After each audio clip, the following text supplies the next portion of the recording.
அறநிலையத்திலிருந்து நீங்க எடுத்து கொடுக்கணும் வேண்டாம்னு சொல்ல, ஆனா அதனால மாணவர் பாதிக்கப்பட்டுருவாங்க. வேண்டும் என்ற திட்டமிட்டு பொய் பிரச்சாரம் செய்கின்ற ஸ்டாலின் அவர்களே, ஏன் அரசாங்கத்தில் பணம் இல்லையா? திவாலாகி போச்சா?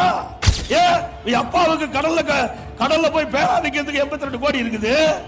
மகன் திரு உதயநிதி ஸ்டாலின் கார் பந்தயம் நடத்துறதுக்கு 42 கோடி இருக்குது. என்னை பத்தி பேசுறார். அறநிலையத்துறையிலிருந்து பணத்தை எடுத்து கொடுத்தா எடப்பாடி பழனிசாமி கொதிக்கிறார். அறநிலையத்திலிருந்து நீங்க எடுத்து கொடுக்கணும் வேண்டாம்னு சொல்ல, ஆனா அதனால மாணவர் பாதிக்கப்பட்டுருவாங்க. மாணவருக்கு தேவையான திட்டத்தை முழுமையான நிதி அறநிலையத்திலிருந்து கிடைக்காது. ஏன்னா கல்லூரி வளர வளர கட்டடம் தேவை, அதுக்கு பல பிரிவுகள் புதுசா உருவாக்க வேணும். அரசாங்க கல்லூரியா இருந்தா அனைத்து கிடைக்கும், ஆனா அறநிலையத்துறையில் இருந்தா நிதிகள் பெறுவது சிரமம், மாணவர்கள் பாதிக்கப்பட்டுவாங்க. மாணவர்கள் பாதிக்க கூடாது என்பதற்குத்தான் இதை நாங்க சுட்டி காட்டினேன். ஏன்னா ஏற்கனவே இன்னைக்கு பல்கலைக்கழகத்தில் இருந்த உறுப்பு கல்லூரியில் இருக்கிற மாணவர்கள் பாதிக்கப்பட்டான்னு சொல்லிதான் அரசு கலைக்கல்லூரி ஆக்கணும். அதே மாதிரி கூட்டுறவு சர்க்கரை ஆலையில் இருக்கிற பாலிடெக்னிக் எல்லாம் பாதிக்கப்படான்னு சொல்லிதான் அதை அரசு பாலிடெக்னிக் கல்லூரி ஆக்கணும்.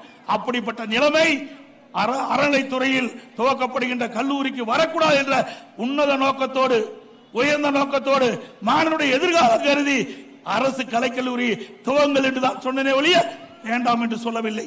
வேண்டும் என்ற திட்டமிட்டு பொய் பிரச்சாரம் செய்கின்ற ஸ்டாலின் அவர்களே, ஏன் அரசாங்கத்தில் பணம் இல்லையா? திவாலாகி போச்சா? அரசாங்கத்திலிருந்து பணம் கொடுக்க பணம் இல்லையா?